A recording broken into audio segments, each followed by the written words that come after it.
yang menjadi prioritas nomor satu selain teknikal, selain risk management adalah namanya kontrol emosi. Ini yang susah. Ini yang paling susah ya. Kenapa? Kita banyak belajar dengan teori teknikal, kita banyak belajar dengan risk management. Tapi ketika keinginan yang meledak itu masih belum terkontrol dengan baik, yang ada nanti akan mengabaikan resikonya. Jadi kontrol emosi ini berkaitan dengan kecemasan, rasa panik. Apa yang kita rasakan saat kita punya posisi setelah mungkin entry. Kalau belum punya posisi semuanya masih aman-aman saja. Tapi begitu punya posisi maka timbullah rasa panik. Ada kecemasan mendalam di sana. Apa yang menyebabkan kecemasan itu? Ya tentunya penguasaan teknik tadi kurang, kemudian teknikal kurang, kemudian manajemen risikonya kurang. Misalnya dua-duanya sudah bagus, manajemen risiko bagus, teknikal bagus, tapi kalau kita tidak bisa kontrol ya sama saja. Tidak bisa kontrol ini apa? Contoh, yang pertama adalah untuk entry. Untuk entry ya, mungkin kita beberapa posisi bisa profit, mungkin beberapa hari sebelumnya kita profit, bahkan beberapa minggu sebelumnya kita bisa profit. Dengan pengalaman yang baik itu terkadang membuat kita menjadi lebih percaya diri, bahkan overconfident ya, percaya diri yang terlalu berlebihan. Yakin yang seperti itu akan seperti ini, yang seperti itu akan seperti ini, sehingga kemarin saya untung-untung dan sebagainya. Begitu posisi itu sudah mendekati kurang hitungan menit misalkan kita untuk konfirmasinya, kita langsung masuk dulu. Artinya apa? Kesabaran untuk entry-nya akan dipertaruhkan di sana. Kesabaran ketika konfirmasi itu terpenuhi. Jadi nanti ketika kita sudah pelajari semuanya, maka nanti kita hanya akan entry saat pola yang terbentuk di market itu, yang terbentuk di chart itu betul-betul sudah memenuhi kriteria kita. Betul-betul sudah memenuhi syarat aturan main kita. Kalau tidak terpenuhi ya sudah, kita skip dulu. Jadi kesabaran untuk entry. Ada juga ketika profit besar, sering profit. Ya, karena banyaknya profit, maka timbullah keinginan berlebih. Ya, timbullah keinginan berlebih. Dari profit misalnya dapat $100.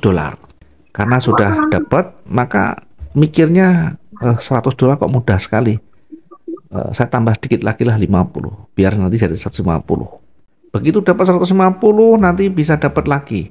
Jadi 150, nanggung lah, tambah 50 lagi jadi 200. Itulah nanti yang akan menjadikan kita menjadi kuat atau tidak adalah kesabaran seperti ini. Jadi kesabaran untuk membatasi diri ya saat target itu terpenuhi. Atau bahkan ketika kondisi marketnya tidak memenuhi syarat untuk kita entry. Ada kalanya saat posisi sudah punya posisi rugi misalkan. Ketika sudah punya posisi rugi, yang ada adalah panik dan pengennya segera selesai. Ya, dari pengalaman sebelumnya misalkan sering melawan, saya pas rugi saya lawan dengan posisi yang sama, saya naikkan lotnya kembali dengan baik bahkan bisa profit. Maka begitu rugi, besoknya lagi akan selalu melawan, akan selalu menggunakan lot yang besar, lot lebih besar. Terus begitu. Nah, cara-cara ini kalau kita tidak hati-hati nanti bisa menghancurkan semua posisi kita. Maka ini nanti yang harus kita perhatikan dari sisi kerugian ya. Begitu rugi sesuai kesepakatan misalkan sesuai dengan aturan main kita sudah selesai, sudah tutup. Yang paling penting ketika rugi kita harus analisa ulang dan menyadari, harus mengakui. Orang rugi terus mengakui. Ada kalanya tidak mau mengakui.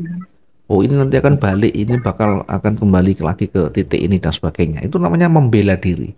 Saat market itu betul-betul sudah berbalik dan petunjuk berbalik itu sudah kuat, kita punya posisi, langsung segera exit. Artinya jangan tunggu terlalu lama. Batasan kita berapa ya kita batasi.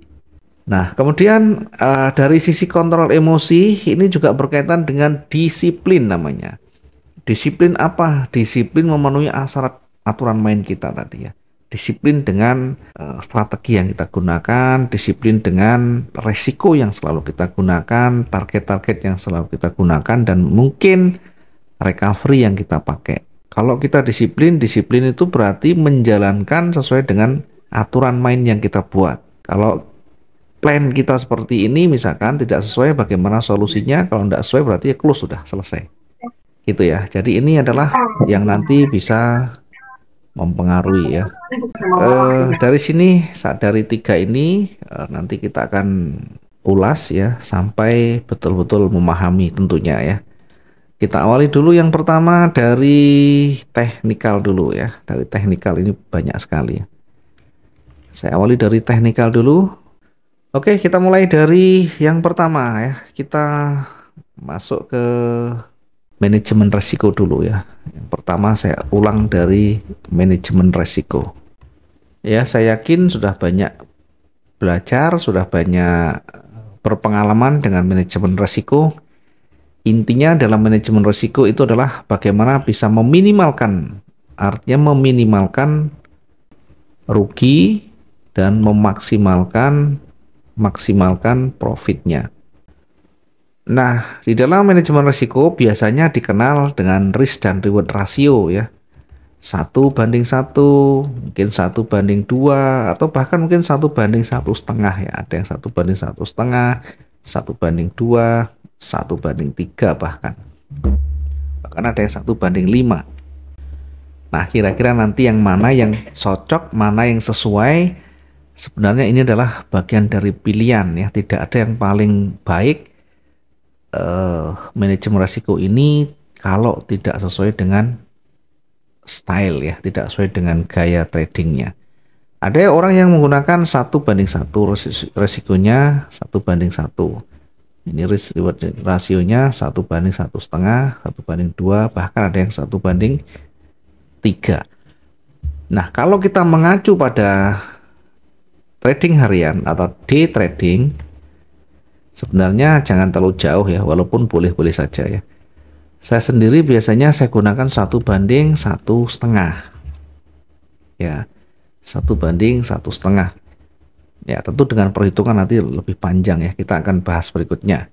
Intinya dengan risk reward ratio ini artinya antara kerugian dan keuntungan itu diusahakan harus lebih banyak keuntungan ya. Kalau lebih banyak kerugian nanti endingnya akan rugi. Seperti apa prakteknya? Nanti kita akan lihat ya. Nanti kita akan coba hitungkan. Kemudian yang kedua ya, selain kita menerapkan di sana, maka kita perlu tahu di dalam trading itu yang realistis bagaimana. Ya, maka dalam money manajemennya, dalam manajemen keuangannya, manajemen modalnya, maka perhatikan satu, targetnya, yang kedua modal, yang ketiga nanti resiko. Nah, kita kalau berbicara dengan manajemen resiko ini atau money manajemennya, maka kembali ke kebutuhan kita ya. Kita mau trading ini gunakan untuk apa? Trading ini untuk hanya tambahan, hanya kita untuk menguji, atau hanya bahkan untuk mengcover kebutuhan kita. Maka yang tahu adalah masing-masing nantinya. Kenapa seperti itu? Karena berhubungan dengan target, karena berhubungan dengan modal, berhubungan dengan resiko, semuanya akan saling berkaitan ya. Ada kalanya trading ini hanya sebagai media untuk mungkin mengisi waktu, atau mungkin untuk mencari tambahan-tambahan buat beli jajan dan sebagainya. Semuanya nanti kembali ke masing-masing ya.